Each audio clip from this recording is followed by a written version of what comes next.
Acid reflux, புளிச்ச ஏப்பம் மாதிரி இருக்கிறது. என்ன உணவு எடுத்துக்கிட்டாலும் முக்கியமாக புளிப்பு, எண்ணெய், மசாலா, காரம், ஸ்பைசி ஃபுட் இது எது எடுத்துக்கிட்டாலும் ஆசிட் ரிஃப்ளெக்ஸ் மாதிரி இருக்குது. வயிறு ப்ளோட்டிங் ஆகிடுது, வயிறு கும்முன்னு இருக்கிற மாதிரி இருக்குது. கொஞ்சம் சாப்பிட்டாலும் டைஜஸ்ட் ஆக மாட்டேங்குது.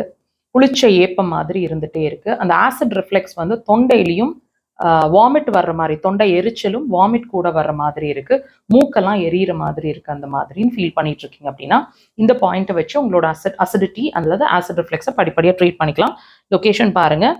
கால் பாதத்தில் பெருவிரல் இருக்குது இல்லைங்களா, பெருவிரலோட மெட்டி போடுற, அதாவது சுண்டு விரல் சைடில் அந்த பாயிண்ட் இருக்குது. நகக்கண் கிட்ட எக்ஸாக்டாக இருக்குங்க, மார்க் பண்ணியிருக்கிறாங்க.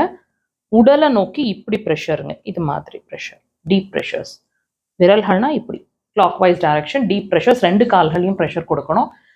ஒரு நாளைக்கு 3லேருந்து 5 முறை, தேவைப்பட்டால் 10 முறை வரைக்கும் இன்டர்வல்ஸ்